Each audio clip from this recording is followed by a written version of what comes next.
what is up, everybody? Welcome back to Mike and Juju's Movie Corner, where we talk about movies that made us who we are today. I am your boy and your host, Mike. And I'm your co-host, Juju. We're back at it again, diving into another 90s classic that deserves way more love than it gets. Hey, that's right, Juju. Today we're tackling that 1994 rock and roll comedy, Airheads, starring Brendan Fraser, Steve Buscemi, and one of my favorites, Adam Sandler, y'all. Dude, this movie takes me back. I was, 16 when this came out. Prime age for watching a movie about rock dudes with bad hair taking over a radio station. Right, like, same here. I definitely watched this on VHS like 100 times probably. Probably rented it from Blockbuster on a Friday night with a bag of Doritos and a 2-liter of pop. Perfect viewing experience. And hey, if you're enjoying our nostalgia and breakdowns, don't forget to hit that subscribe button. Follow us on all our socials. And check out our other shows on Mike and Juju's Smoke Group. That's right, y'all. Alright, so last week we covered Rude Awakening with Cheech Marin and Eric Roberts. And the week before that, I think, was Adventures in Babysitting. But today we're going full 90s. With Airheads. A movie about 3 losers who just want their demo tape played on the radio. That's it. Let's rock and roll, y'all. Alright, so Airheads. Now this film came out in 94, like I said. Directed by Michael Lehman, who also directed Heathers, a great one. And Hudson Hawk, which we're definitely going to have to cover at some point. Alright, so Bruce Willis singing? Now that's a whole nother episode. But back to Airheads. Now the basic plot is these 3 guys in a band called the Lone Rangers. Which is already a joke in itself. Right? How can you be alone if there's 3 of you? Exactly. So these 3 guys, Chaz, Rex, and Pip, are desperate to get their demo tape played on the radio. They're tired of being rejected by record labels and playing empty clubs, so they decide to take their tape directly to KPPX, this rock station in LA called The Rebel. Yeah. But, as y'all can figure, things go sideways when the guys decided to use squirt guns that look like real guns. And they force their way into the station, and suddenly they're holding the place hostage. Accidentally, they didn't mean to become hostage takers. Right? But they just wanted their tape played, guys. And then the cops show up, and it turns into this whole standoff. And then they have to figure out how to get out of this mess while still somehow getting their music heard. That's what it's all about. And the whole movie takes place over basically one night at this radio station, with a few flashbacks to show how they get to this point. But yeah, one night. And it's got this awesome cast. Brendan Fraser plays Chaz, the lead singer and guitarist. Yep. And Steve Buscemi is Rex, the bassist. And Adam Sandler, who we all talk more about later, plays Pit, the drummer. Plus, you've got the DJ, Michael McKean as the station manager, and even Judd Nelson as the sleazy record executive. It's basically a who's who of the 90s character actors. And it perfectly captures that early 90s moment when hair metal was dying and grunge and alternative were taking over. The Lone Rangers are caught in between those worlds, which is part of their problem. Right? They don't fit neatly into any category. Kind of like us in high school, right? Speak for yourself. I was definitely alternative. Yeah. Sure you were. With your Pearl Jam t-shirts from the mall. Hey, that was authentic 90s culture, by the way. Alright, let's talk about Adam Sandler as Pip, though. Because we know I love Adam Sandler. This was right as he was starting to blow up, y'all. Yeah, this was 1994. So he was still on SNL, and Billy Madison hadn't come out yet. That's right. But Airheads came out the same year, and he also in that year released his comedy album, What the Hell Happened to Me, which is hilarious with that Thanksgiving song and all that. Y'all know. So this was pre-movie star Adam Sandler. he's still very much in that supporting character mode. Hey, and honestly, I think he's hilarious in this. Like, the way he plays Pip as this super sweet but kind of dumb guy who just loves to play drums.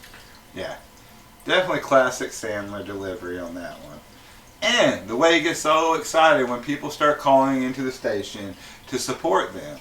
We're getting groupies, man. Like, he's basically the heart of the band. Like, Chaz is the brains. Rex is the, I don't know, the attitude. And Pip, hey, dude's just happy to be there, y'all.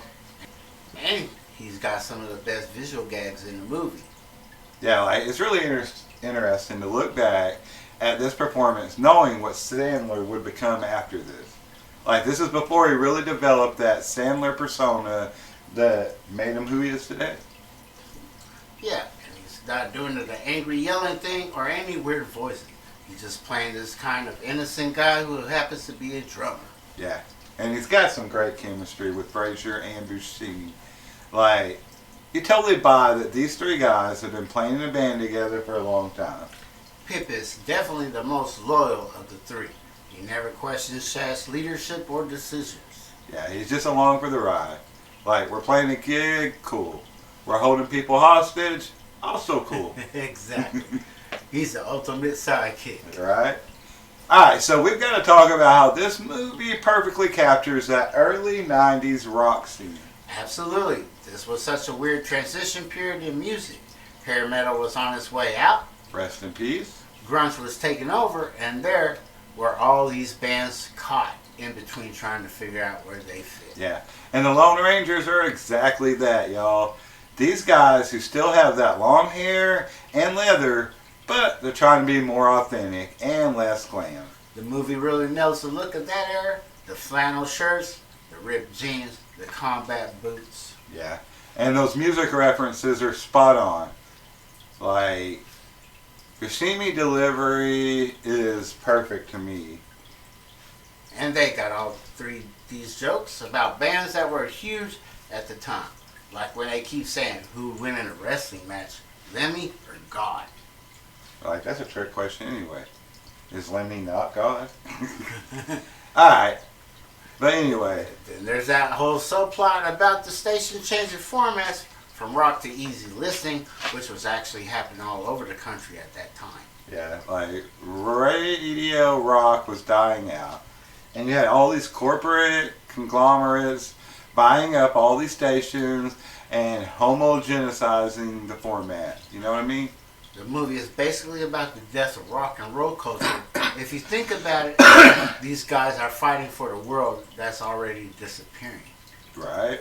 Which is why it resonated with so many rock fans at the time. Now, it was speaking to exactly what was happening in music. And it's funny because the movie itself is kind of caught between the worlds, too. It's part rock and roll rebellion movie, part hostage comedy. Right? Good point. Like, it's not quite This Is Spinal Tap, and it's not quite Dog Day Afternoon, you know? But somehow that works for that story they're telling. And let's not forget, the actual songs in the movie, Degenerated by the Lone Rangers, which was actually... It's actually a cover of Reagan Youth song, if I remember right. Look at you with the deep cuts. But hey, the soundtrack was legit. The writers definitely knew their stuff when it came to rock culture. Alright, we cannot talk about Airheads without diving into the other two Lone Rangers. Brendan Fraser as Chaz, and Steve Buscemi as Rex. Fraser was just starting to become a big deal in 1994. He'd done Encino Man and School Ties, but he wasn't a huge star yet. Good movies. And he's perfect as Chaz, y'all. He's like the combination of good looks and goofiness. And that really makes you believe he could be a rock frontman who just can't catch a break, you know? Plus, he really sells the passion. Like, you believe that this guy cares about his music and feels like this is his last chance. Yeah, like there's that great flashback scene where his girlfriend, played by the beautiful Amy Locan, is telling him to grow up and get a real job. And he just can't let go of that dream, you know? Which is something a lot of us were dealing with in our 20s. Sure. Do you keep chasing the dream or do you settle down? Still doing it. Alright, but that hits close to home, right? What about Buscemi as Rex? Like, such perfect casting. Steve Buscemi can do no wrong in my book. Right? He plays Rex as a sardonic, slightly bitter guy who's still loyal to the band despite having serious doubts. Yeah, right? Alright, so the trio has really good chemistry, guys. Like, you can totally buy that these guys have been playing in these crappy clubs for years, arguing about music and women the whole time. And they each bring something different to the group dynamic. Chaz is the dreamer, Rex is a cynical realist, and Pip is the loyal friend who just wants everyone to get along. Yeah, right? It's that classic rock band dynamic.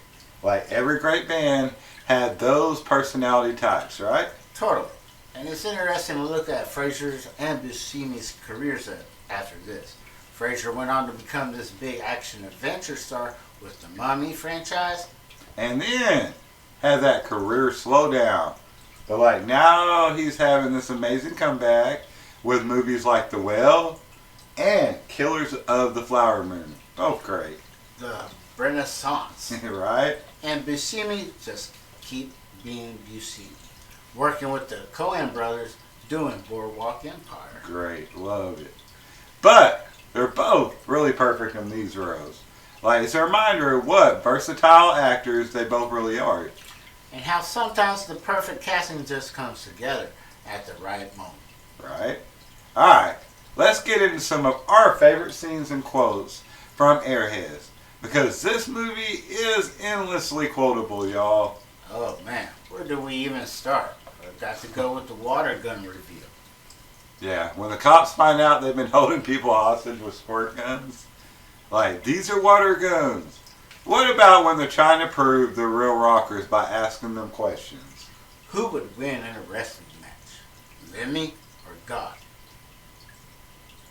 Alright, so I love the scene where they're making their demands. Like, they ask for a football helmet full of cottage cheese.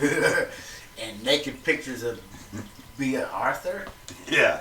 And when the negotiator is like, who's B. Arthur? Chaz is like fucking offended, you know? What about the amazing Larry? Hey, Chris Farley's cameo as the cop. Classic. Oh, and Michael Richards as the weird station employee who keeps trying to be a hero. I was editor of the school magazine. The movie is stacked with these random comedy moments that just work. Yeah. I also love the running gag about how nobody knows what the Lone Ranger even means. Because you can't be lone if there's three of you, right? And Chaz gets more and more frustrated every time someone points it out.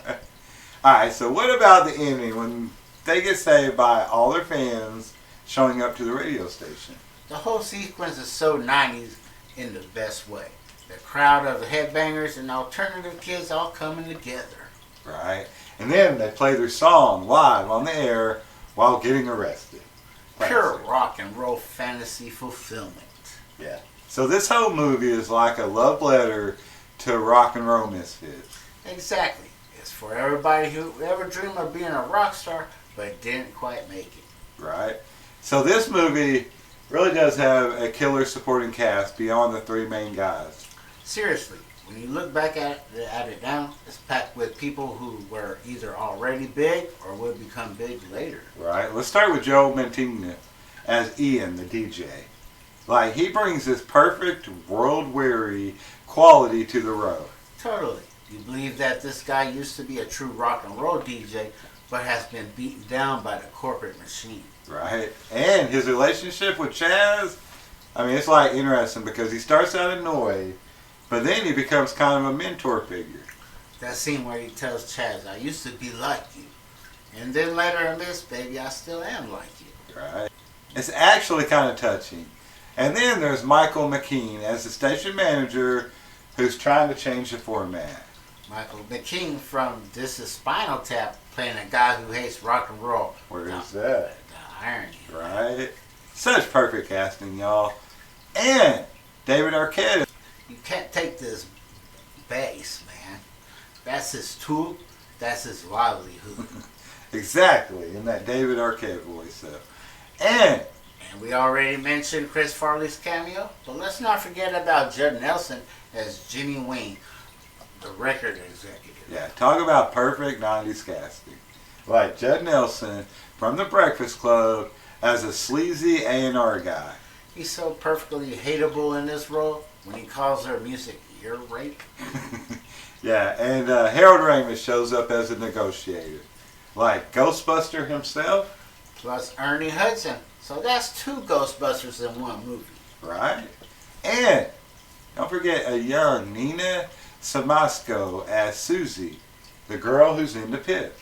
Don't forget Michael Richards as this weird station employee, Doug Beach, pre-Kramer fame, really. Yeah. And Alan Coker. I mean, he would go on to be in like every Adam Sandler movie, I think. The casting director deserves a raise for getting all these people together. Right? It's one of those movies where even the smallest roles are filled by someone really interesting. Which was pretty common in these ensemble 90s comedies. They just packed them with character actors. Yeah, and it makes the movie really more rewatchable because you're always noticing someone new in the background or something new you didn't see. Alright, so Airheads wasn't exactly a blockbuster when it came out. Like we said, it made about $5.7 million on a $10 million budget. Definitely a box office disappointment. But it found its audience on VHS and cable. Right? I must have watched it 100 times on Comedy Central in the late 90s. Same here. It was always on, usually right after PCU or something. PCU, that's a great one. Alright, and I think it's aged really well. Especially for those people in our generation who lived through that era of rock music.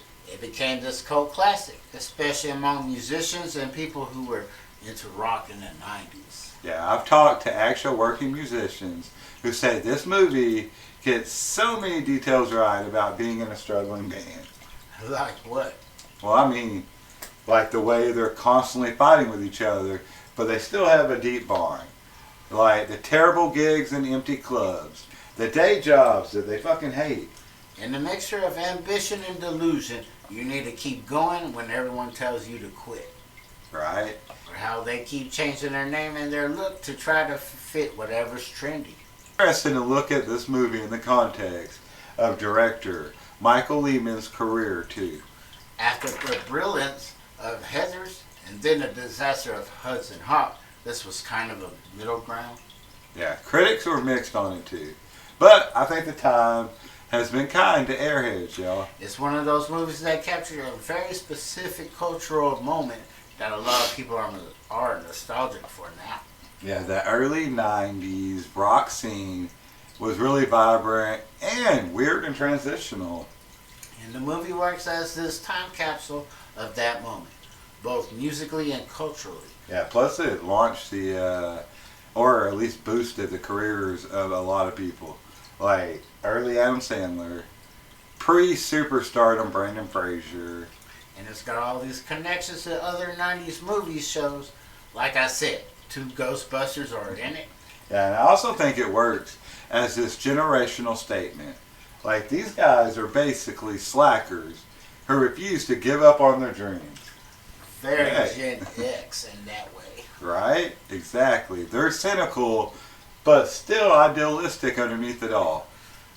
Just like us, man. Just like us. That's what I'm saying. Alright, time for our ratings on that Mike and Juju scale of 1 to 10 power chords. What are you giving Airheads? I'm going with a solid 8.5 power chords. It's not perfect, but it's one of those movies I can watch over and over, and it would always put me in a good mood. Yeah, I'm right there with you. I'm going to say an 8.7 though. Like, it's funny, it's nostalgic, and you know what? I'm going to go up to a 9. Because it really captures that 90s spirit. And I'm nostalgic that way. Plus, that trio. You've got Brandon Fraser, Steve Buscemi, and the one and only Adam Sandler. I mean, they're great together, guys. And the supporting cast elevates the whole thing. It's like this perfect storm of 90s talent. Alright, so who would you recommend this movie to, Juju? Definitely anyone who was into the rock music in the 90s. Former or current musicians who can relate to the struggle. Right? Any Gen Xers like us who remember that weird cultural transition from the 80s excess into the 90s alternative scene, like, this is it for you. And fans of any of the three leads who might have missed this early gem in their filmographies. Definitely. Plus, anyone who just appreciates a great quotable comedy. Like, this movie is full of lines that you'll be repeating with your friends. It's streaming on a few platforms right now. You can find it on HBO Max, and it's available to rent on Amazon Prime and Apple TV. Alright, so that is it for Airheads from 1994, directed by Michael Lehman, starring Brendan Fraser, Steve Buscemi, and Adam Sandler, y'all. Next week. No, stop. Don't make me knock happy over. Don't even start today. Alright, y'all make sure to subscribe so you don't miss out on anything, and leave us a comment letting us know your favorite quote from Airheads or your experiences when it came out. Were you a Lone Rangers fan, or were you more of a Sons of Thunder person? Alright, deep cut references. As always, keep watching the weird ones, guys. I'm your boy and your host, Mike. I'm your co-host, Juju. Rock on, movie lovers. Peace.